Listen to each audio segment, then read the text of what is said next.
बिहार के संसद के निचले सदन हाउस ऑफ रिप्रेजेंटेटिव से अस्थायी फंडिंग बिल पारित हो गया है। इसमें आखिरी वक्त में गवर्नमेंट शटडाउन चल गया है। अगर ये शटडाउन लागू हो जाता है तो सरकार के पास कर्मचारियों के वेतन देने के पैसे नहीं बचते। बता दें कि हाउस ऑफ रिप्रेजेंटेटिव में रिपब्लिकन पार्टी का कंट्रोल है।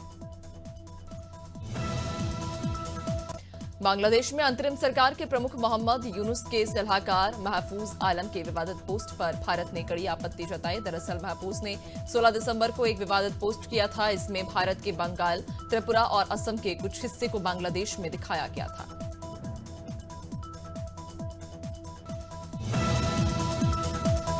जर्मनी के मैग्डेबर्ग में क्रिसमस मार्केट में एक शख्स ने लोगों पर कार चढ़ा दी। घटना में 2 की मौत हो गई है और 68 लोग घायल हैं। हमले का आरोपी 50 साल का एक सऊदी अरब का डॉक्टर जो जर्मनी के पूर्वी राज्य सैक्सोनी अनहाल्ट में रहता है। आरोपी को गिरफ्तार कर लिया गया है।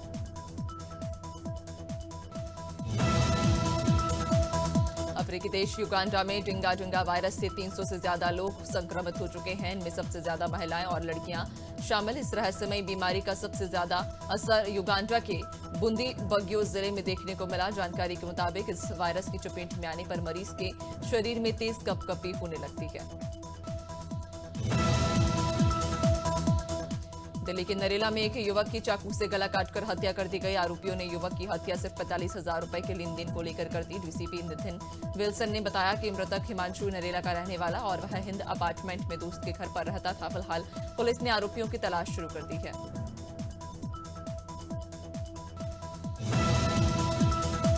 ग्वालियर अपनी ही बेटी को हवस का शिकार बनाने वाले सौतेले पिता को उम्र कैद की सजा सुनाई गई। खास बात यह कि सुनवाई के दौरान आरोपी की पत्नी और उसकी बेटी ने अपने पिता के खिलाफ कोई बयान नहीं दिया। बावजूद इसके कोर्ट ने एफएसएल और डीएनए रिपोर्ट को पर्याप्त सबूत मानते हुए 30 साल की सजा सुनाई। ग्वालियर में दहेज और पुश्तैनी संपत्ति में हिस्से के लिए महिला को ससुराल वालों ने जिंदा जलाकर मारने की कोशिश की। मामला महाराजपुरा थाना क्षेत्र के फूलपुरा गांव का। ससुराल वालों ने महिला को मारा पीटा, फिर उसके ऊपर डीजल डालकर आग लगा दी। अस्पताल में महिला ने ससुराल के 12 लोगों के नाम पुलिस को बताए हैं। पुलिस ने मामला दर्ज कर आरोपियों की तलाश शुरू कर दी है।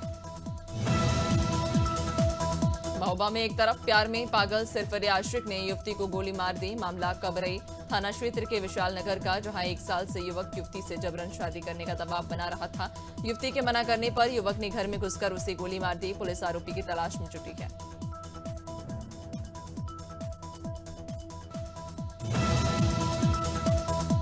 ग्वालियर में परिवार के विरोध के बाद पिता ने 15 साल की बेटी का विवाह कर दिया। इसका विरोध कर रखी बड़ी बेटी को बारात आने से पहले मजदूरी करने राजस्थान भेज दिया था। जानकारी मिलने पर बड़ी बहन ने अदालत से छोटी बहन को बचाने की गुहार लगाई। पुलिस ने पति के खिलाफ दुष्कर्म और पिता सहित सास ससुर पर बाल विवाह का केस दर्ज किया है।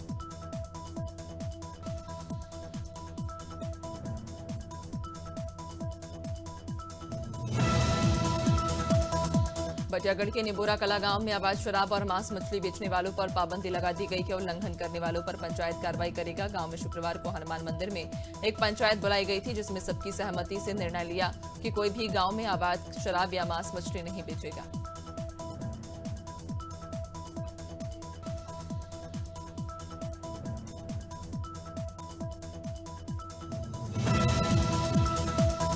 हापुड़ पुलिस ने वाहन चोरी करने वाले गिरोह का पर्दाफाश किया। पुलिस ने 7 अंतर्राज्यीय वाहन चोरों को गिरफ्तार किया। चोरों के कब्जे से 17 वाहन समेत 18 दोपहिया वाहनों के पार्ट्स बरामद किए गए। गिरफ्तार चोर एनसीआर क्षेत्र और अन्य जनपदों से वाहनों को चोरी कर उनके पार्ट्स को खोलकर अलग अलग कर बेचकर आर्थिक लाभ कमाते थे।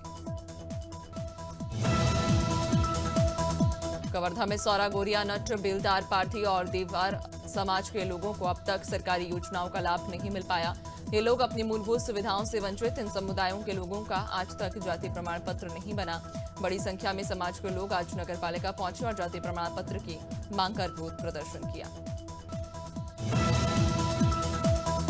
दंतेवाड़ा के बालोद धान खरीदी केंद्र में भारतीय किसान संघ ने 700 बोरा से अधिक अवैध धान पकड़ा। किसान संघ ने इस खेल में शामिल दोषी अधिकारी कर्मचारी पर कार्रवाई की मांग की। किसान संघ का कहना है कि धान खरीदी केंद्र में बाहरी धान अवैध तरीके से खरीदी जा रही है और जांच के नाम पर सिर्फ खानापूर्ति हो रही है।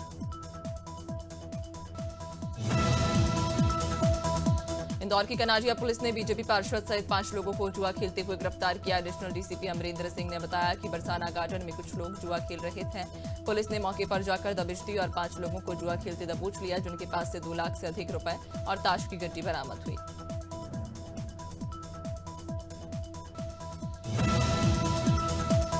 जबलपुर में लोकायुक्त पुलिस ने बिजली कंपनी के डीजीएम और उसके सहयोगी को 30,000 रुपए रिश्वत लेते रंगे हाथों पकड़ा। डीजीएम ने नागपुर की एक निजी सोलर पैनल कंपनी का लाइसेंस रिन्यू कराने के लिए रिश्वत मांगी थी। पीड़ित ने लोकायुक्त एसपी से शिकायत की थी। डीएम का नाम हिमांशु अग्रवाल और वह बिजली कंपनियों के मुख्यालय शक्ति भवन में सोलर एनर्जी विभाग में पदस्थ है। जबलपुर हाईकोर्ट ने पूर्व निर्देशिका का पालन न किए जाने पर डिंडोरी कलेक्टर के खिलाफ जमानती वारंट जारी किया। साथ ही 21 जनवरी को हाईकोर्ट में हाजिर होने के निर्देश दिए। मामला कसाई सोड़ा गांव के शासकीय मार्ग से अतिक्रमण हटाए जाने की मांग से संबंधित हाईकोर्ट ने 1 महीने में अतिक्रमण हटाने का आदेश पारित किया था, लेकिन आदेश का पालन नहीं हुआ। लखनऊ के कृष्णानगर थाना क्षेत्र में पुलिस और बदमाश के बीच मुठभेड़ हुई। इस दौरान बदमाश के पैर में गोली लगी। पुलिस ने घायल बदमाश को अस्पताल में भर्ती कराया। बदमाश पर छात्रा को अगवा करने के आरोप में 25,000 रुपए का इनाम घोषित था। आरोपी लियाकत ने 11 साल की बच्ची को अगवा किया था।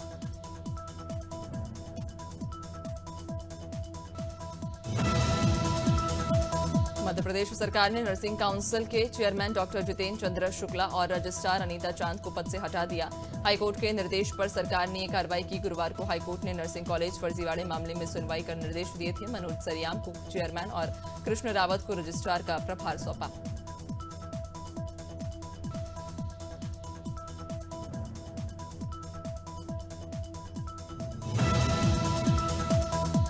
डीडवाना में राजस्थान सरकार की बजट घोषणा 2024-25 के अनुसार महिलाओं और बालिकाओं की सुरक्षा के लिए कालिका पेट्रोलिंग यूनिट का गठन किया गया। पुलिस अधीक्षक हनुमान प्रसाद मीणा ने कालिका पेट्रोलिंग यूनिट को हरी झंडी दिखाकर एसपी कार्यालय से रवाना किया। कालिका पेट्रोलिंग यूनिट से महिलाओं के साथ होने वाली घटनाओं में और ज्यादा कमी आएगी।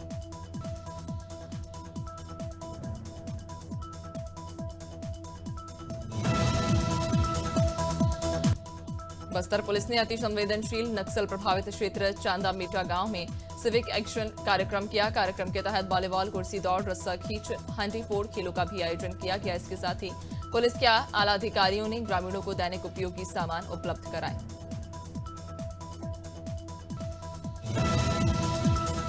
इंदौर के राव बाईपास पर यातायात सुगम होने वाला नेशनल हाईवे पर बने फ्लाईओवर की महाराष्ट्र से इंदौर की तरफ आने वाली एक भुजा का लोकार्पण आज होगा। साथ ही दूसरी भुजा भी जल्द ही शुरू हो जाएगी। ये फ्लाईओवर करीब 1.2 किलोमीटर लंबा और इसकी लागत लगभग 43 करोड़ रुपए।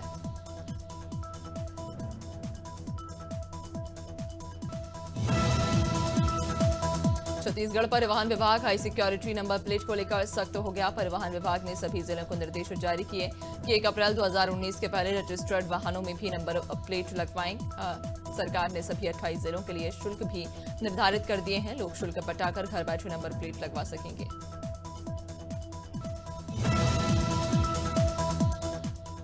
विंटर सीजन में ट्रेनों में कंफर्म बर्थ के लिए मारामारी चल रही है। ऐसे में ट्रेन में सफर करने वाले यात्रियों को दिक्कतों का सामना करना पड़ रहा। रेलवे प्रशासन ने यात्रियों की सुविधा को ध्यान में रखते हुए कोरबा से चलने वाली कोचुवेली एक्सप्रेस में एक जनरल कोच की सुविधा मुहैया कराने का फैसला किया है।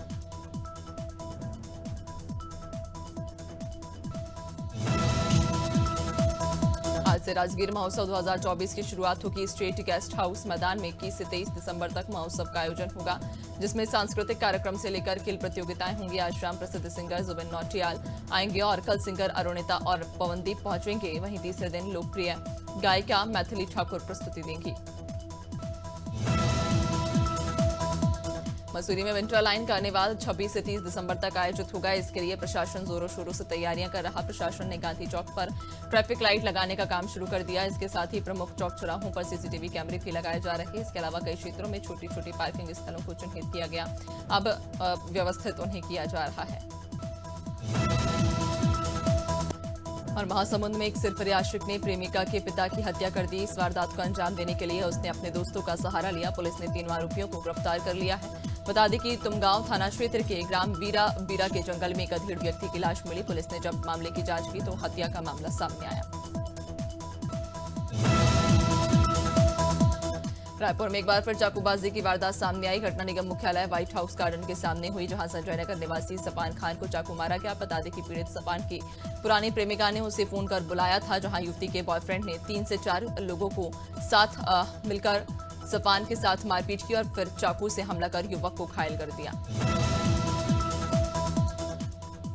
रतलाम में डीआरएम ऑफिस के सामने शराब दुकान पर कुछ अज्ञात युवकों ने हमला कर दिया। घटना देर शाम की बताई जा रही। बदमाशों ने सेल्समैन के साथ मारपीट की और शराब की बोतलें लेकर भाग गए।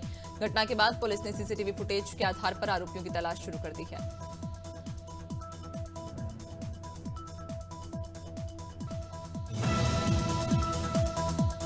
देहरादून जिलाधिकारी ने नियमों का उल्लंघन करने पर नगरपालिका में कार्यरत नगर स्वास्थ्य अधिकारी को कारामुक्त किया। दरअसल नगर स्वास्थ्य अधिकारी की कार्यशैली को लेकर लंबे समय से शिकायतें मिल रही थी, जिसके चलते डीएम ने नगर स्वास्थ्य अधिकारी को निलंबित कर दिया।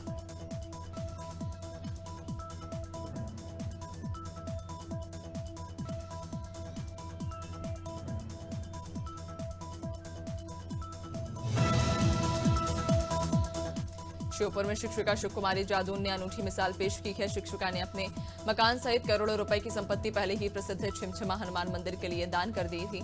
अब उन्होंने सरकारी नौकरी से मिलने वाले सभी फंड को भी दान कर दिया और मरने के बाद शरीर के अंगों को भी दान करने के लिए सहमति दी है।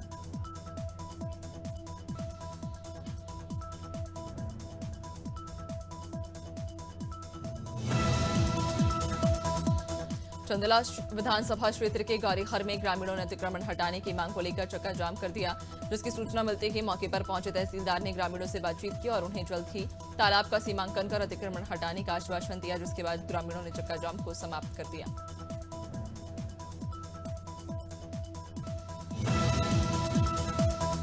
यूपी के मैनपुरी में कई स्कूल दुर्दशा के शिकार हैं। करहल विधानसभा की ग्राम पंचायत नाकाऊ में बने प्राथमिक स्कूल में एक तरफ तो सुविधाओं का अभाव, वहीं दूसरी तरफ शिक्षक भी समय पर स्कूल नहीं पहुंचते।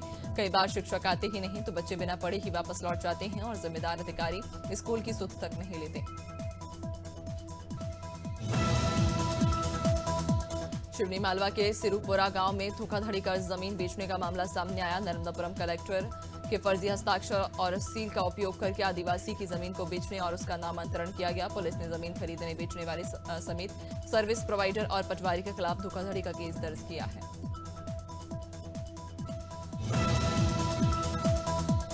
ग्वालियर में अवैध रेत के परिवहन का कारोबार जोरों से चल रहा। जहां पुलिस अवैध रेत परिवहन को पूरी तरह बंद करने का दावा कर रही, तो वहीं दूसरी ओर पुरानी छावनी थाने के सामने से दर्जनों की संख्या में रेत माफिया अवैध रेत परिवहन का ट्रैक्टर ट्रॉली निकाल रहे हैं, जिसका एक वीडियो भी सामने आया है।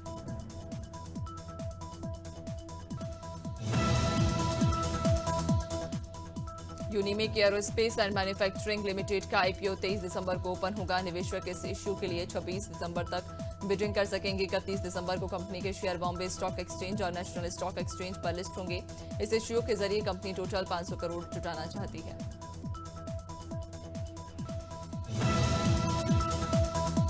देश में कुछ साल से अमीरों की संपत्ति तेजी से बढ़ रही है। एनारॉक ग्रुप की एक रिसर्च के मुताबिक कम से कम 8 करोड़ रुपए की निवेश योग्य संपत्ति वाले हाई नेटवर्थ लोगों की संख्या अभी 8.5 लाख से ज्यादा 2027 तक इनके दोगुना यानी 16.5 लाख पहुंचने का अनुमान।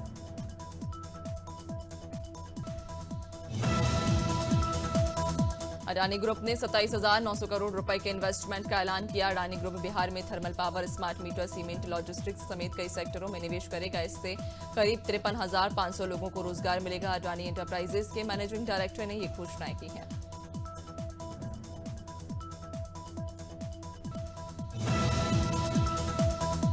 ऑस्ट्रेलिया ने भारत के खिलाफ बॉर्डर गावस्कर ट्रॉफी के आखिरी 2 टेस्ट मैचों के लिए टीम का ऐलान कर दिया। इसमें 2 बड़े बदलाव किए गए। पहले 3 टेस्ट में नाथन मैक्सवीनी को चयनकर्ताओं ने स्क्वाड से बाहर कर दिया, जबकि 19 साल के ओपनर सैम केस्टास को पहली बार टीम में शामिल किया गया है।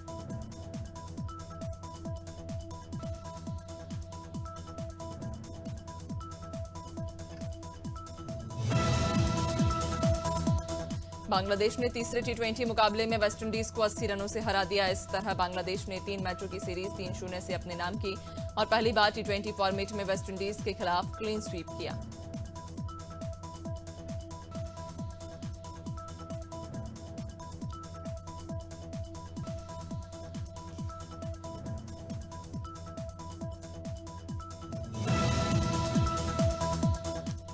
भारतीय क्रिकेट का सबसे बड़ा घरेलू one day tournament Vijay Hazare trophy 2024-25 का आगाज आज से शुरू होने जा रहा है। इस बारे में सीजन में कुल 135 मुकाबले खेले जाएंगे और फाइनल मुकाबला अगले साल 18 जनवरी को होगा। चैंपियन ट्रॉफी 2025 को ध्यान में रखते हुए चयनकर्ताओं की नजर इस टूर्नामेंट में खिलाड़ियों को प्रदर्शन पर है। धीरूभाई अंबानी इंटरनेशनल स्कूल में 19 दिसंबर को एनुअल डे फंक्शन था। अब एनुअल डे फंक्शन की कुछ झलकियां सोशल मीडिया पर सामने आई, जिनमें ऐश्वर्या की बेटी आराध्या और शाहरुख के बेटे अबराम स्टेज पर परफॉर्म करते दिख रहे। बेटे अबराम को परफॉर्म करते देख शाहरुख खान इमोशनल हो गए।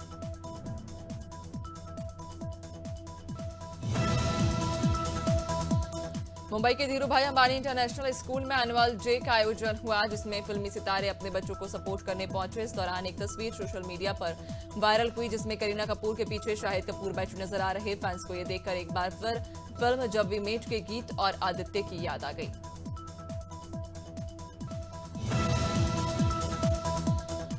ऐश्वर्या राय बच्चन और अभिषेक बच्चन हाल ही में अपनी बेटी आराध्या के स्कूल के फंक्शन में एक साथ पहुंचे। इस दौरान अभिषेक अपनी पत्नी ऐश्वर्या का ख्याल रखते हुए नजर आए, जिसका वीडियो सोशल मीडिया पर वायरल हो रहा। फैंस भी एक बार फिर दोनों को साथ में देखकर बेहद खुश हुए।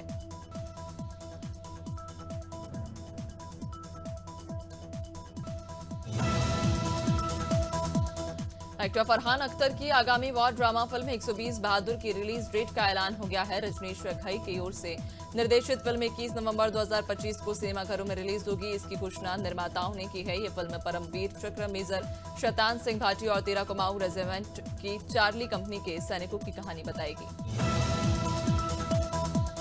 अपकमिंग पंजाबी फिल्म एक कुड़ी की रिलीज को लेकर एक्ट्रेस शहनाज गिल काफी एक्साइटेड हैं।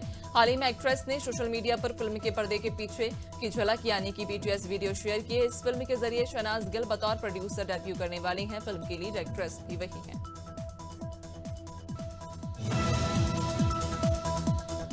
बर्फीली हवा का असर कम होते ही मध्य प्रदेश में कड़ाके की ठंड का दौर भी खत्म हो गया है। इस वजह से प्रदेश में रात का पारा 6.9 डिग्री तक बढ़ गया है। ये बढ़ोतरी बालाघाट के मलाजखंड में गुरुवार शुक्रवार की रात हुई। मौसम विभाग की माने तो अभी ठंड का असर और भी कम होगा। 25 दिसंबर से तेज सर्दी का दूसरा दौर आएगा। बंगाल में बने सिस्टम के असर से छत्तीसगढ़ में कड़ाके की ठंड से अभी राहत। नमी की वजह से कई जिलों में दिन और रात के तापमान में सामान्य से 5 डिग्री तक की बढ़ोतरी हुई है। अगले 24 घंटों में न्यूनतम तापमान 2 डिग्री तक और बढ़ सकता है। इसके बाद तापमान में गिरावट का दौर फिर से शुरू होगा।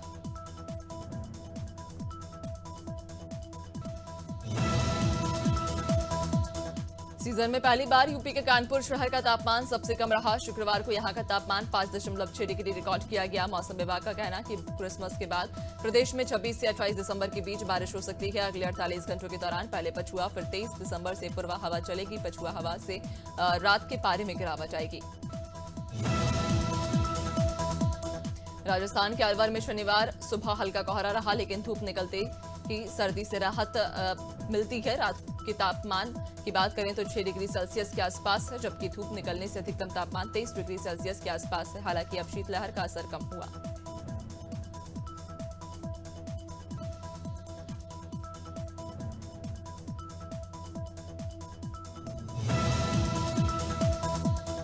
बंगाल की खाड़ी में बने लो प्रेशर का असर झारखंड में दिख रहा। राज्य के दक्षिणी हिस्से के कई जिलों में बादल छाए हुए। इसका असर राजधानी और आसपास के जिलों में भी दिख रहा है। मौसम विभाग ने आज हल्की बारिश की संभावना जताई, साथ ही 18 जिलों में येलो अलर्ट जारी किया।